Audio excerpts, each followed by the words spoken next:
सबसे ज्यादा तारीफ स्त्रियों की होती है। क्यों कर रहे हो तारीफ? और लोग अपनी बीवी की नहीं करते जल्दी, वो बेचारी 3 घंटा मर के तैयार हुई। अब लोग गीता पढ़ रहे हैं क्योंकि स्वर्ग में जाएंगे। तो जो काम भगवान नहीं कर सकता वो तुम क्यों कर रहे हो?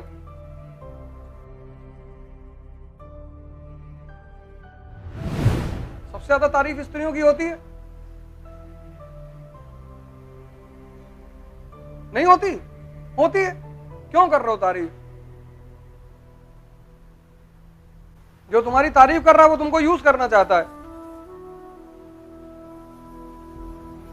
जो भी तुम्हारी तारीफ कर रहा है वो तुमको तो वो तुम्हें यूज करना चाहता है। और लोग अपनी बीवी की नहीं करते जल्दी, वो बेचारी 3 घंटा मर के तैयार हुई, पहले उसकी करो। उससे तो तुम झगड़ा कर रहे हो कि टाइम बीता जा रहा हो, दिमाग खराब है तुम्हारा। बैठे रहो, देखते रहो इसे 5 मिनट से।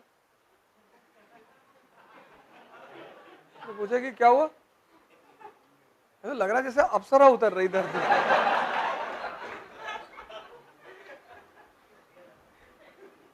इसी को पंडित रविशंकर कहते हैं आर्ट ऑफ लिविंग।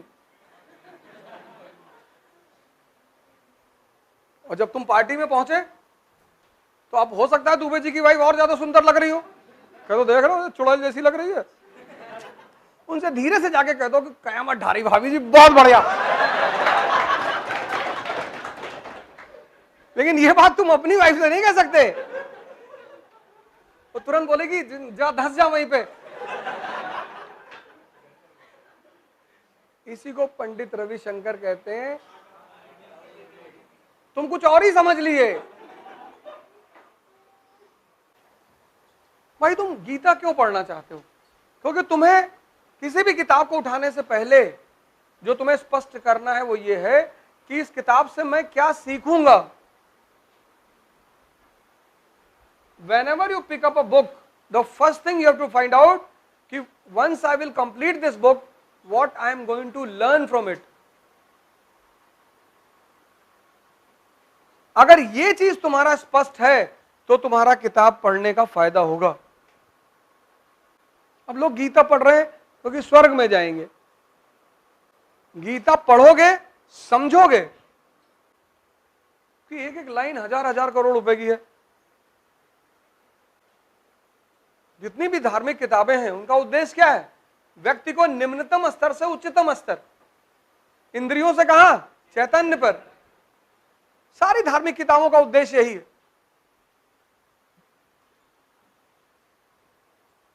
तो उसमें सूत्र दिए हुए हैं, उसमें फॉर्मूले दिए हुए हैं।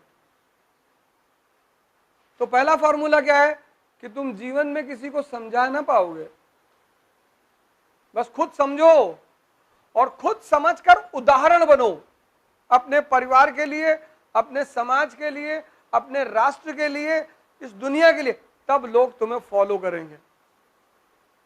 कुछ लोग दूसरे को समझाने में परेशान, सर हमारा छोटा वाला भाई नहीं पढ़ रहा है, जाने दो। तुम अगर परेशानियों की वजह देखो समाज में, आप अपने आसपास या अपनी ही देखो, तो कोई तुम्हारी ही वजह होगी।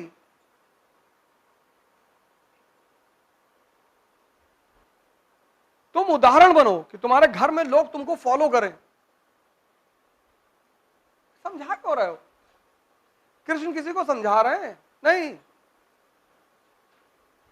शक्ति है, गोवर्धन पर्वत उठा लिया उंगली पे, सब कह रहे हैं गुड मॉर्निंग भैया, गुड मॉर्निंग, और क्या हाल है दुबे? बढ़िया भैया।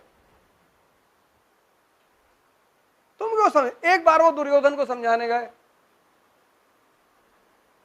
वो भी समझाने कहे कोशिश कर लेता हूं। बोले 5 गांव दे दो, कहा 5 इंच जमीन नहीं देंगे। तो मुस्कुरा दी कि ठोके तो हम तुम्हें वैसे भी, मारना तो हमें तुमको वैसे भी था। फिर कहा उड़ा दे, ये ना मानेगा समझाने से।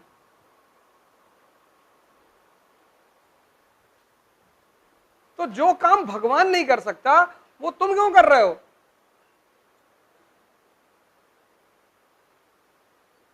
अच्छे मत बनो, उदाहरण बनो, उदाहरण। 95% लोग अच्छे बनने की वजह से परेशान हैं। अच्छे मत बनो, उदाहरण बनो। ये कहां लिखा हुआ है? गीता में। तुम अच्छे बनने के लिए परेशान कि हमारे घर वाले हमारी तारीफ नहीं करते, किसी की नहीं करते।